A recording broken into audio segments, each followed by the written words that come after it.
नमस्कार दोस्तों, मैं अरविंद मिश्रा, प्रवक्ता श्री शक्ति डिग्री कॉलेज। आज आपको C TET, super TET, assistant professor और प्रवक्ता टीजीटी, पीजीटी, सीटीटी आदि के लिए 30 क्वेश्चंस का पुनः रिवीजन लाए हैं, जो बहुत ही इम्पोर्टेंट क्वेश्चंस हैं। इससे ये सारे के सारे क्वेश्चन कहीं ना कहीं प्रतियोगिताओं में आए हुए हैं। इनको आप देखिए, बहुत ही अच्छे क्वेश्चन का समावेश किया है। आप तैयारी रखिए, इनसे क्वेश्चन आएंगे जरूर। असिस्टेंट प्रोफेसर प्रवक्ता ग्रेड के लिए तो ये बहुत ही इम्पोर्टेंट है। सुपर टेट से भी इसमें कई सारे क्वेश्चन आए हुए हैं। तो सुनिए पहला क्वेश्चन। फोर्ट विलियम कॉलेज की स्थापना की गई थी, अर्थात कहाँ की गई थी और कब की गई थी। तो सबसे इसकी बात आती है तो ये कोलकाता में की गई थी और ये सन 1800 ईस्वी में लॉर्ड बेलेजली ने कोलकाता में फोर्ट विलियम कॉलेज की स्थापना की थी। इसमें कंपनी के नवयुक्त कर्मचारियों को हिंदू तथा इस्लामिक कानून, भारतीय इतिहास, अरबी, फारसी, संस्कृत, बंगला आदि अन्य भारतीय भाषाओं की शिक्षा दी जाती थी। इस विद्यालय में हिंदू मुसलमान बालक बालिकाएं साथ साथ पढ़ते थे। तो सबसे पहला जो है कोलकाता में फोर्ट विलियम कॉलेज की स्थापना हुई। अगला क्वेश्चन है, बौद्ध युग में शिक्षा ग्रहण करने के लिए बालक का एक संस्कार होता था, उसे कहते थे। तो बौद्ध युग में सबसे जो पहला संस्कार होता था प्रवज्जा संस्कार होता था। और इसका दूसरा संस्कार कौन सा, अंतिम संस्कार या समापन संस्कार होता था, उसे क्या नाम कहते थे, ये हमारे कमेंट्स बॉक्स में इसका उत्तर दीजिएगा। तो प्रवज्जा संस्कार की बात करते हैं तो बौद्ध शिक्षा प्रणाली का प्रथम संस्कार या विद्यारंभ होता था। इसमें बालक केस मुड़ाकर पीले वस्त्र धारण कर भिक्षु को समक्ष माथा टेकता था। तत्पश्चात 3 बार बुद्धम शरणम गच्छामि, धम्मम शरणम गच्छामि, संघम शरणम गच्छामि का उच्चारण करता था। फिर 10 प्रतिज्ञाएं करता था। इसके पश्चात बालक को सामनेर कहा जाता था। तो बहुत ही इंपॉर्टेंट क्वेश्चन है। अगला क्वेश्चन, समाज की नवीनतम मान्यताओं एवं आवश्यकताओं को ध्यान में रखते हुए राष्ट्रीय शिक्षा प्रणाली के निर्धारण के लिए किस आयोग की स्थापना की गई थी। तो ये कोठारी आयोग की स्थापना की गई थी 1964 में। इसके अध्यक्ष दौलत सिंह कोठारी थे और इन्होंने 700 प्रश्नों का प्रतिवेदन 29 जून 1966 को प्रस्तुत किया था।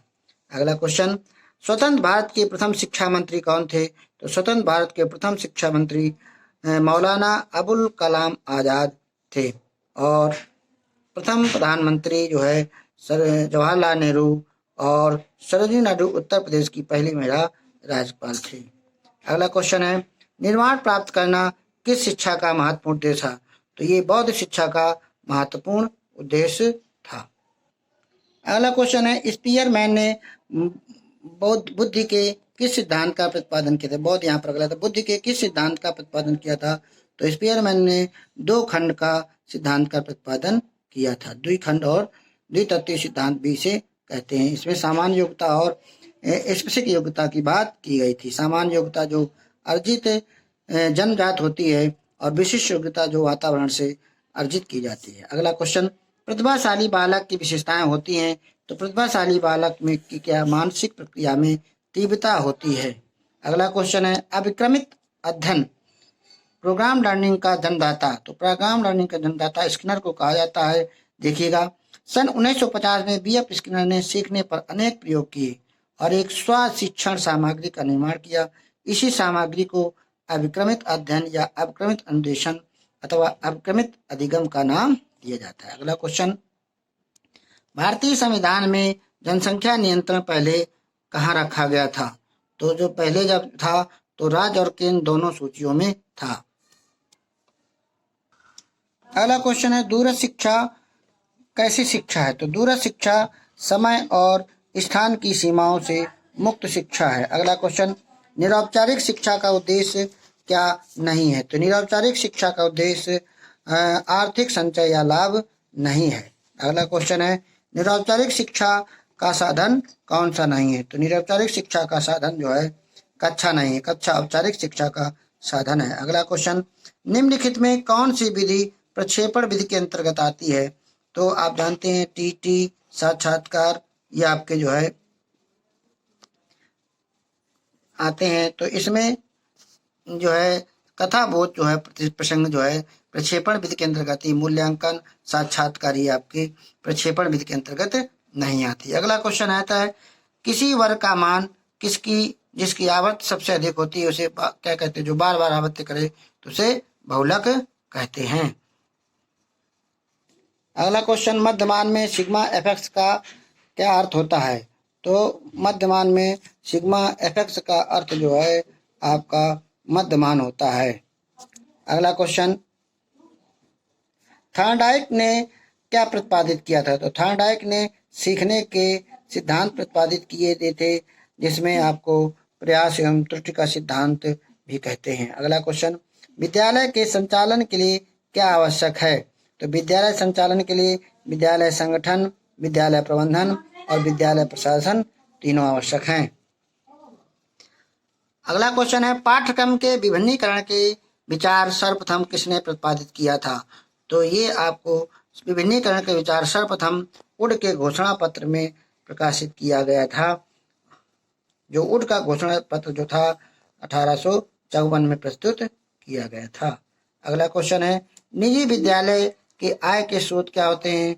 अक्षय निधि, उत्पादन, अनुदान या ये सभी? तो ये चारों विकल्प सही है था, चौथा विकल्प सही है। अगला क्वेश्चन, निम्नलिखित में कौन सी एक अच्छे परीक्षण की विशेषता नहीं है? नहीं पर आप विशेष गौर करेंगे तो यहाँ पर व्यक्तिनिष्ठता जो है अच्छे परीक्षण की विशेषता नहीं, बाकी तीनों हैं। अगला क्वेश्चन, व्यक्ति की आंतरिक प्रगति को व्यक्त करता है, कौन व्यक्त करता है? तो यहाँ पर संस्कृति जो है व्यक्ति की आंतरिक प्रगति को व्यक्त करता है। अगला क्वेश्चन बात करते हैं, वैज्ञानिक तथा तकनीकी प्रगति सामाजिक गतिशीलता में वृद्धि एवं तीव्र शहरीकरण का मापदंड है। तो ये आधुनिकीकरण के मापदंड है। आधुनिकीकरण आप जानते हैं क्या होता है? जीवन स्तर को ऊंचा उठाने के लिए जो सब सामाजिक गतिशीलता होती है वो सब शहरीकरण या आधुनिकीकरण के अंतर्गत आती है। अगला क्वेश्चन, प्रयोगात्मक विधि है। प्रयोगात्मक विधि के अंतर्गत ये सभी आ जाते हैं। परिकल्पना परीक्षण की विधि होती है, प्रयोग द्वारा निष्कर्ष पहुंचते हैं और चर नियंत्रण होते हैं।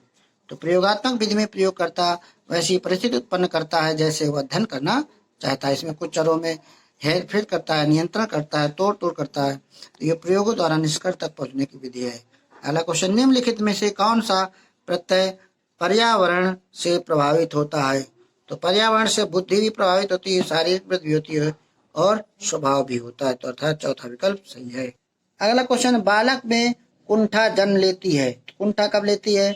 तो पहले अप्रेरकों के संघर्ष के फलस्वरूप। कुंठा व्यक्ति की मानसिक स्थिति व भावात्मक दशा है जो अनेक अवरोध और परस्पर विरोधी विकल्पों का सामना करने के पश्चात प्राप्त होती है। अर्थात बालक में प्रेरकों के संघर्ष के फलस्वरूप कुंठा का जन्म होता है। अगला क्वेश्चन, शिक्षा का तात्पर्य क्या है? तो शिक्षा का तात्पर्य व्यवहार में परिवर्तन, विकल्प सी सही है यहाँ पर। अगला क्वेश्चन, प्रकृति को लौटो, ये रूसो का नारा था। रूसो एक प्रकृतिवादी दार्शनिक हैं और इनकी प्रसिद्ध पुस्तक का नाम हमारे कमेंट बॉक्स पर लिखिएगा। अगला क्वेश्चन है, रिपब्लिक के लेखक कौन थे? तो रिपब्लिक के लेखक बहुत ही बार क्वेश्चन पूछा गया है, प्लेटो हैं। अगला क्वेश्चन देखो, ये क्वेश्चन दिया गया है, Emile Rousseau, Republic, Plato, School and Tomorrow, The School and Society, Democracy and Education ये जॉन डीवी का है और डायलेक्टिका मैग्ना ये कमेनियस का है। अगला क्वेश्चन, शिक्षा मनुष्य में अंतर्निहित पूर्णता की अभिव्यक्त करती है। तो गांधी जी का है, विवेकानंद का है, टैगोर का है। तो ये स्वामी विवेकानंद ने इसको कहा था कि हमारी समस्त शिक्षा हमारे मस्तिष्क में गुप्त रूप से उपस्थित होती है। शिक्षा इसी का अनावरण है, इसे बाहर से कुछ नहीं आता बल्कि जो हमारे अंदर है वो अभिव्यक्त होता है। इस प्रकार विवेकानंद के अनुसार मनुष्य की अंतर्निहित पूर्णता की अभिव्यक्त करना ही शिक्षा है। और लास्ट क्वेश्चन है, मदन मोहन मालवीय 20 वर्ष तक किस विश्वविद्यालय के कुलपति रहे? तो ये आपको पता होना चाहिए, काशी विश्वविद्यालय की स्थापना मदन मोहन मालवीय ने कराई थी, इसी के वो कुलपति। तो इनका जन्म जो हिंदुस्तान अभ्युदय लीडर और मर्यादा ये दो पत्रिकाओं को आप याद रखिएगा। इनका जो है इन्हें पत्रिकाएं प्रकाशित, पत्रिकाएं पुस्तक से एक आध क्वेश्चन बन जाता है। तो इस प्रकार से 30 क्वेश्चंस का रिवीजन हुआ। इनको आप रिवीजन करिए, देखिए, आपके लिए बहुत इंपॉर्टेंट है। अच्छे लगे तो आप अपने दोस्तों को जरूर बताइए, शेयर कर दीजिए, सब्सक्राइब करवाइए। बहुत बहुत थैंक यू, धन्यवाद, नमस्कार।